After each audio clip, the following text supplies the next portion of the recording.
Especially for you, my dear, my mother-in-law Margaret beamed as she placed the steaming mug in front of me. Her voice was sweet, almost too sweet, like honey masking something bitter. I smiled, though my stomach clenched. So sweet, I said, keeping my tone light. I wrapped my hands around the cup, feeling the warmth seep into my palms, but there was something off. The aroma rising from the cup wasn't the rich, comforting scent of freshly brewed coffee. It carried a strange, almost chemical-like tang, something metallic that tingled in the back of my throat before I even took a sip. Across the table, my husband, Steve, barely looked up from his phone, one arm draped over the back of his chair. His usual air of arrogance suffocated the space between us. "Drink up," Margaret chirped, her eyes twinkling. "I made it just the way you like it." She had never cared how I liked my coffee. For 7 years, I had sat at this table, enduring her constant condescension, her not-so-subtle digs, and her smothering influence over Steve. She had always been the quiet puppeteer, pulling the strings of my marriage, reinforcing my husband's belief that he was above me, that I was lucky to be with him, that he was doing me a favor. And Steve, he fed off her approval, a golden boy who could do no wrong in her eyes, while I was the outsider who could never measure up. My fingers tightened around the handle.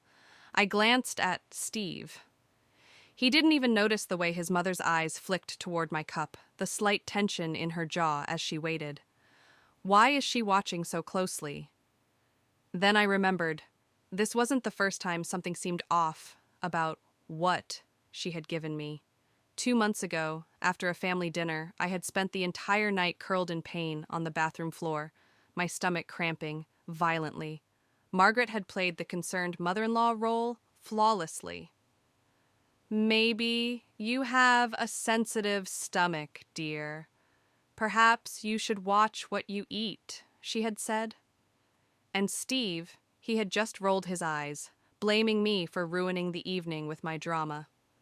Another time, it was an odd dizziness after tea at her house, my head swimming, my body feeling sluggish and uncooperative. Margaret had patted my hand. "Oh dear, maybe you're just dehydrated," she had said.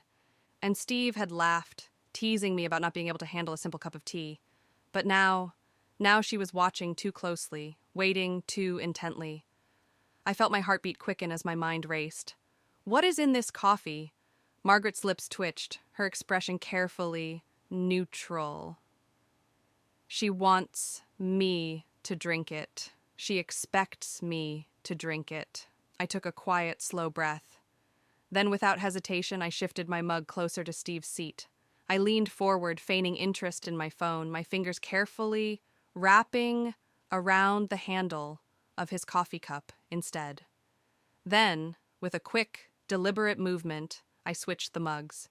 The ceramic barely made a sound against the tablecloth, my actions smooth and practiced, because I had learned to survive in this house by being careful. Steve didn't notice. He was still scrolling through his phone, his usual indifference on full display. I picked up the cup meant for him and took a slow sip, black, no sugar, just the way he always drank it. And Steve, he finally lifted his cup, the one Margaret had placed so carefully in front of me, and took a sip without a second thought. Margaret's smile faltered, just for a second, just a flicker of something in her eyes. Panic? Fear? Shock? Before she schooled her expression back into a pleasant, motherly mask. Steve, oblivious as ever, set the mug down, his fate sealed in a single, casual sip. And I watched. I waited. Steve sighed loudly, rubbing his temple as he scrolled through his phone, his usual arrogance still intact. The clock on the wall ticked steadily, marking each second since he had taken his first sip of coffee. Margaret's eyes darted toward him every few moments, her fingers curled tightly around the edge of the tablecloth. She wasn't watching me anymore. Her attention had shifted entirely to her son. I sat back, feigning ignorance, forcing a casual smile as I took another slow sip from Steve's cup. He exhaled sharply, his brow furrowing. "Thing wrong, sweetheart?" I asked, keeping my voice even. He blinked a few times, rubbing his forehead. I don't know. I just feel a little off. I took another sip of coffee, my pulse steady, my hands resting easily on the table. Maybe you should drink some water, Margaret said, her nails digging into the tablecloth. Steve, she started, but her sentence broke off abruptly. He swallowed hard, shifting in his chair. Then his face twisted slightly, his jaw clenching as though suppressing a sudden wave of nausea. The room grew unnervingly quiet. Margaret pushed her chair back suddenly, the legs scraping against the polished floor. Steve, maybe you should lie down, she said quickly. Too quickly, as though she already knew exactly what was happening. My chest tightened, but I kept my face neutral. He groaned softly, shaking his head. No, His breathing grew heavier, beads of sweat forming along his hairline.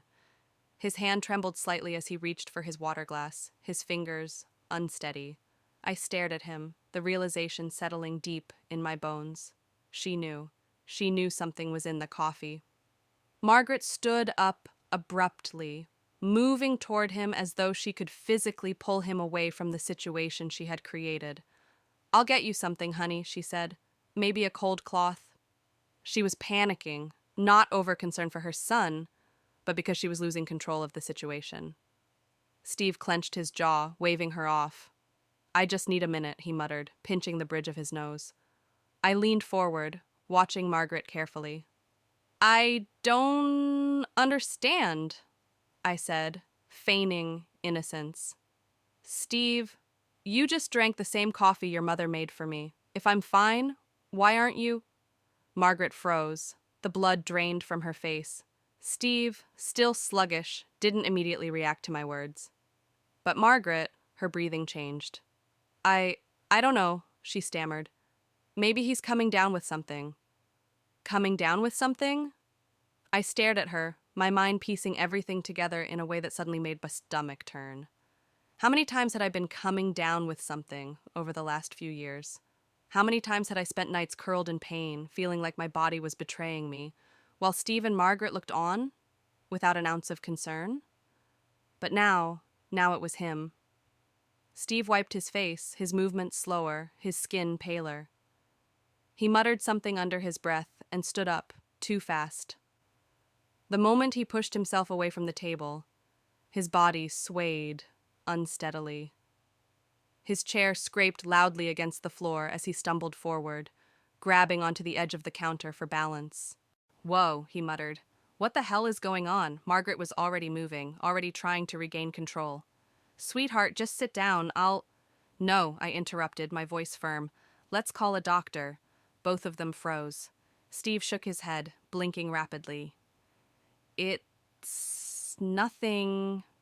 I just need a second. He didn't even realize how bad it was yet. Margaret's breathing had turned shallow. I could see the fear in her eyes now, full and undeniable. She didn't just look worried, she looked caught. And that's when I knew this wasn't a mistake. This wasn't a bad batch of coffee or a coincidence. Margaret had done something to that drink, and Steve, he was just now feeling what I had felt over and over again. The betrayal, the confusion, the sickness creeping through his body, slow at first, then undeniable.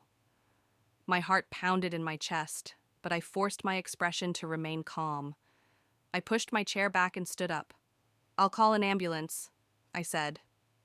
Steve waved me off, again, but I saw it. The slight panic in his eyes, the way he wasn't in control anymore. Margaret shot forward, gripping his arm. No, there's no need for that. I turned my gaze to her, and that's when I smiled. Why not? I asked softly. She flinched. She opened her mouth to respond, but I saw it in her eyes. She didn't have an answer. Because Margaret had spent years making me feel helpless, like I was imagining things, like I was weak. But I wasn't the weak one now. I folded my arms, tilting my head slightly. Unless, of course, I said slowly, watching her expression darken. There's a reason you don't want a doctor to examine him. The room fell silent. Margaret stared at me, and for the first time in all the years I had known her, she looked afraid of me. Margaret's fear was palpable, her fingers twitching at her sides as she tried to maintain control over the situation. But it was slipping that through her grasp, fast. Steve was getting worse by the second. His normal, upright posture had weakened, his shoulders slumping forward, and his breathing was labored. He gritted his teeth, gripping the counter as if he were holding on to the last bit of stability he had left. But still, he refused to believe it. "I don't need a doctor," he muttered, his voice tight. Just give me a minute." I raised an eyebrow, folding my arms across my chest. "Steve, you can barely stand. I'm calling an ambulance." I pulled my phone from my pocket, my fingers hovering over the screen. Margaret lunged. She reached across the table, gripping my wrist with surprising force. "There's no need," she said quickly, her voice a touch too desperate now. I didn't react immediately. Instead, I studied her, really studied her. Her breathing was uneven, her pupils were dilated. She was shaking, not from worry, but from pure, unfiltered panic. I met her gaze and spoke slowly. "What did you put in his coffee, Margaret?" The color drained from her face. Steve's head snapped up, his glassy eyes locking into a rikisroatershi immersar. Richi and your station alone was enough. Steve exhaled sharply, finally registering what I had been suggesting all along. Darshi and something to him. Margaret shook her head, her mouth opening and closing, trying to come up with a way to twist the situation, to manipulate, to lie her way out. But it was too late. I wasn't the naive, obedient daughter-in-law anymore. I yanked my wrist from her grasp and hit call on my phone. Margaret's panic turned to rage. Her hands slammed onto the table as she leaned forward. "Olivia, stop this. You're making a scene over nothing." My lips curled into a slow, knowing smile. "Funny, isn't it?" I said. That's exactly what Steve used to say to me when I was the one feeling sick. Steve stiffened. The words hit him like a slap, like something he had never truly considered before. Margaret's head jerked toward him, her mouth twisting into something almost desperate. "Sweetheart," she soothed. "She's overreacting. You're just exhausted. Let's get you to bed." Steve flinched away from her. For the first time, his mother's touch repulsed him. He didn't trust her anymore. I don't... His voice faltered, his body still fighting against whatever she had given him. But he knew. He knew. The realization settled over him like a thick fog, the weight of it pressing down, suffocating him. I stepped closer, my voice soft but firm. "You don't feel right, do you?" Steve shook his head, his arrogance gone. His breathing had become shallower, his hands unsteady. The phone rang in my hand. Margaret's entire body went rigid. A voice crackled through the speaker. 911, what's your emergency?" Before Margaret could jerk forward and try to stop me again, I turned my back on her, stepping away. "I need an ambulance," I said, loud and clear, making sure every single word was heard. Steve sagged against the counter, his weight shifting unsteadily. He was fighting to stay upright now. Margaret's world was crashing down around her. I could hear her sharp, frantic breathing behind me, but I didn't turn around. I was done being afraid of her. "This is Olivia Bennett," I continued. "My husband drank something at his mother's house, and now he's having trouble breathing, feels weak, and is sweating excessively. I believe..." I paused, letting my words sink in. "I believe he was poisoned." There it was. The truth, raw, exposed, irrefutable. Margaret collapsed into her chair, a breathless gasp escaping her lips. She wasn't in control anymore. A long silence filled the room. Then Steve, still unsteady, his voice hoarse, finally spoke. "Mom," his voice shook with betrayal, with confusion, with disbelief. "What the hell did you do to me?" Margaret didn't answer, because there was nothing left to say. The sirens started wailing in the distance, and I smiled, because for the first time in years, Margaret was finally powerless. The wail of sirens grew louder, cutting through the thick tension in the room. Margaret sat frozen in her chair, her hands clenched into fists on the table. Her once perfectly composed demeanor had crumbled, replaced with something raw and desperate. Steve, pale and sweating through his shirt, sat slumped against the counter.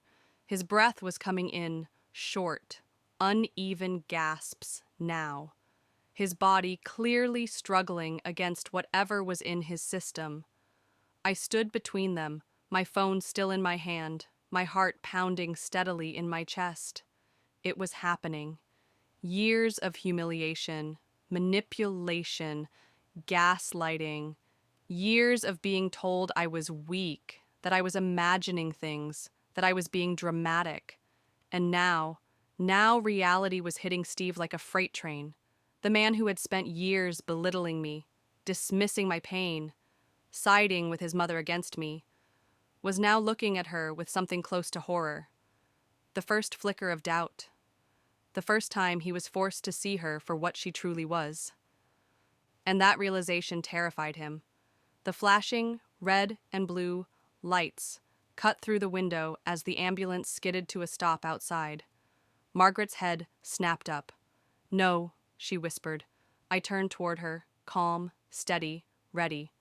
"This is happening," I said simply. She shook her head awry. She prodded, her eyes farting between me and her son, as if she could still somehow fix this, as if she could still control it. She stood abruptly, her chair screeching against the floor. "Listen to me, Olivia," she hissed, her voice sharp with desperation.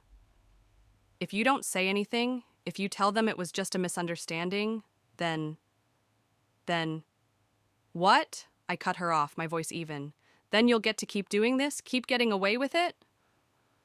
Her lips parted, but no words came out. She didn't have an answer because she knew, deep down, she knew this wasn't the first time. And Steve, he knew it now too. I turned back to him, watching the way his face contorted with realization. I didn't have to spell it out for him. All the times I had been sick. All the times he had laughed it off. All the times his mother had played innocent while I suffered. He knew. And that knowledge was crushing him. The paramedics burst through the front door, two of them rushing toward Steve. Margaret staggered back, pressing herself against the wall as if she could disappear into it.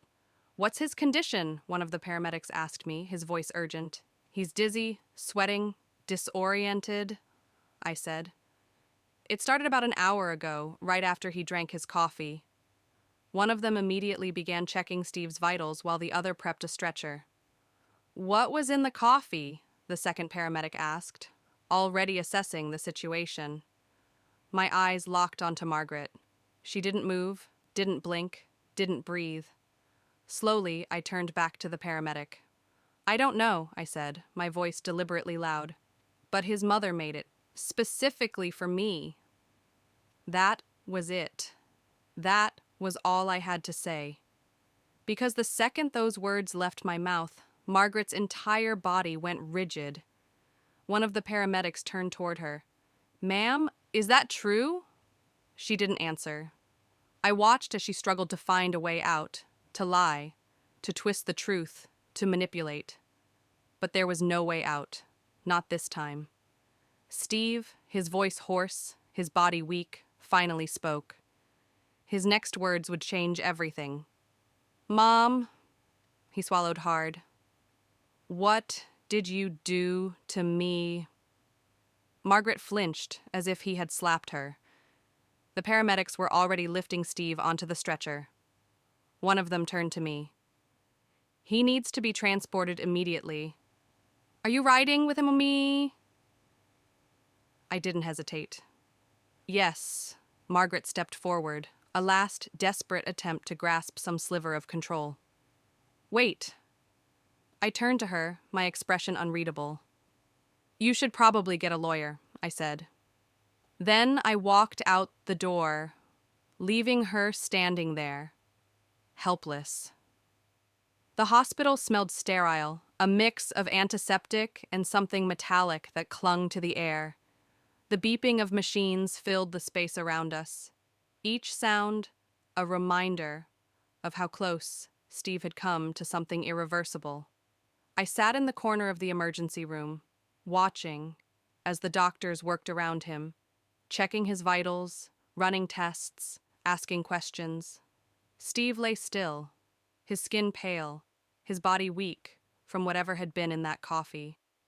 But his eyes were open now, and for the first time in years, they were looking at me, really looking at me. Not with indifference, not with arrogance, but with something else entirely. Something that looked a lot like guilt. A doctor approached, his expression unreadable as he flipped through a chart. Mr. Bennett, your test results show elevated levels of a toxic compound, often found in prescription sedatives. We're lucky you didn't ingest more. Steve swallowed hard. The doctor turned to me. You mentioned his mother made the coffee? I nodded. Yes, she made it for me, but Steve drank it instead. The doctor's expression darkened. We'll need to report this to the authorities. Cases like this don't just get ignored. Steve closed his eyes, his fingers clenched into fists against the hospital sheets.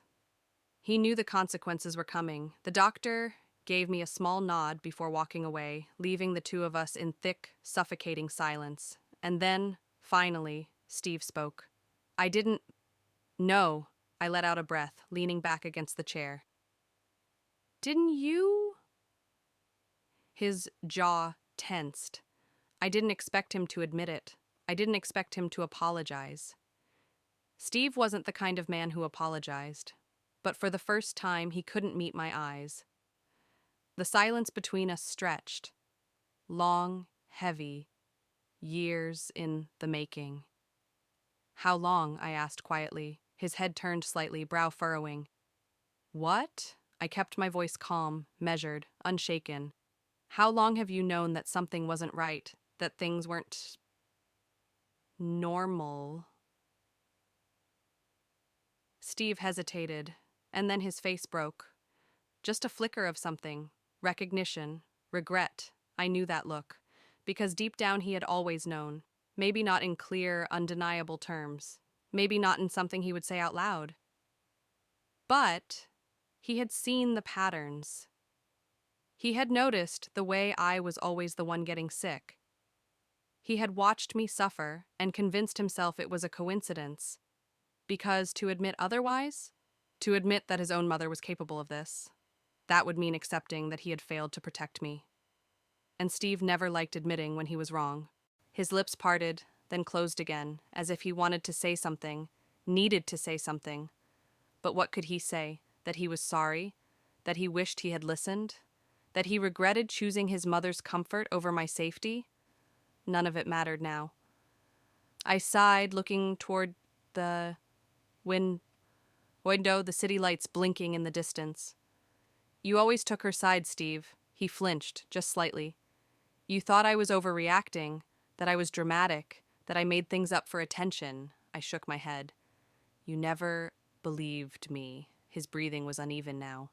Olivia, no. My voice was firm, steady.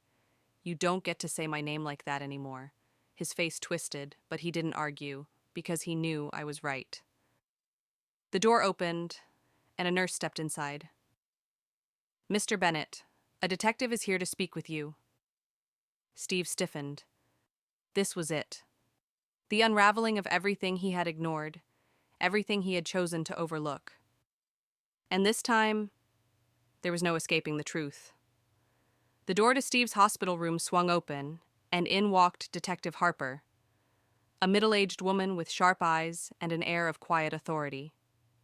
She carried a notebook in one hand, a voice recorder in the other, and the weight of inevitable consequences on her shoulders. Steve barely lifted his head. He looked defeated, his body weakened by whatever Margaret had put in his coffee. The coffee meant for me.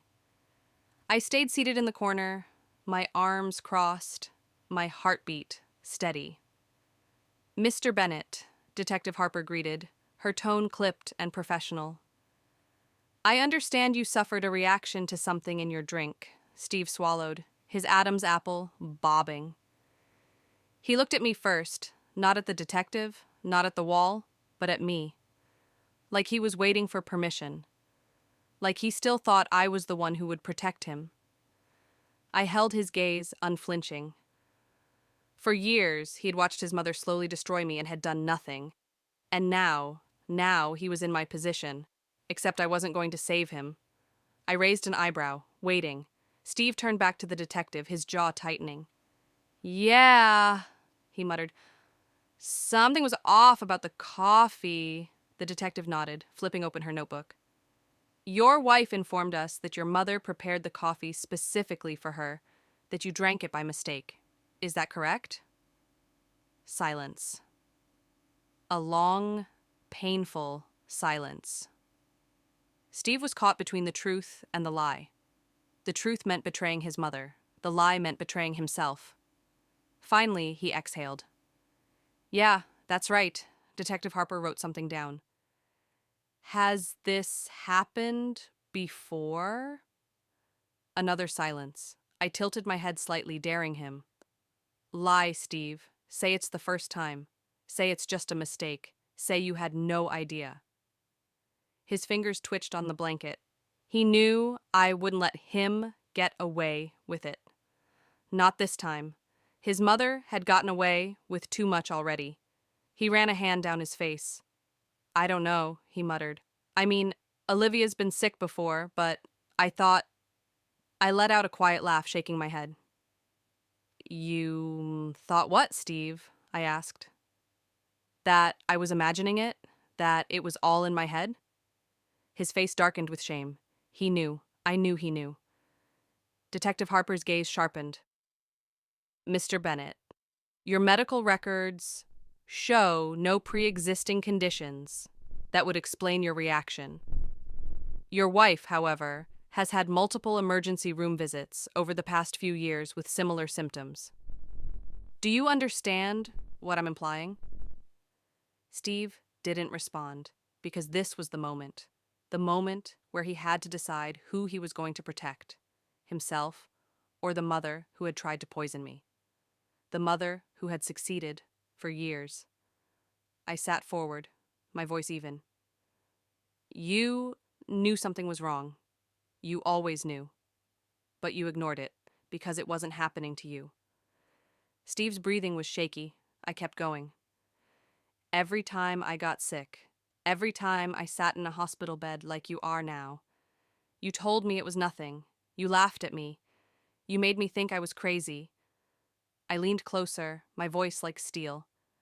"But now you believe me." Steve closed his eyes. He had nothing to say, because I was right. Detective Harper didn't let the moment linger. She snapped her notebook shut. "We'll need to speak with your mother. Officers are already en route to her house. If she tries to leave, she'll be taken into custody." Margaret. The puppet master. The woman who had ruled my marriage, whispering poison into Steve's ear just as she had poisoned me. But now she was caught. "Mr. Bennet," Detective Harper continued, "do you want to press charges?" Steve hesitated. And, for the first time in our marriage, he turned to me, like I had the answer, like I should be the one to decide. And maybe, once upon a time, I would have protected him. But I wasn't that woman anymore. I stood smoothing down my jacket. "That's not my call, detective," I said. "It's Steve's." He looked at me, pleading, regretful, weak. I gave him nothing. The detective nodded. "We'll be back with more questions once we have her in custody. In the meantime, Mr. Bennet, I'd suggest you think very carefully about your next steps." She turned on her heel and walked out. I followed, not bothering to look back. not bothering to wait for Steve's excuses, his guilt, his empty apologies. Because the moment I walked out that door, I knew something with absolute certainty. I wasn't coming back. Margaret might have been the one putting something in my coffee, but Steve had been letting her do it. And that was unforgivable. As I stepped into the hallway, my phone buzzed. A text from my lawyer. I smiled, because this wasn't just the end of a poisoning plot. This was the end of my marriage.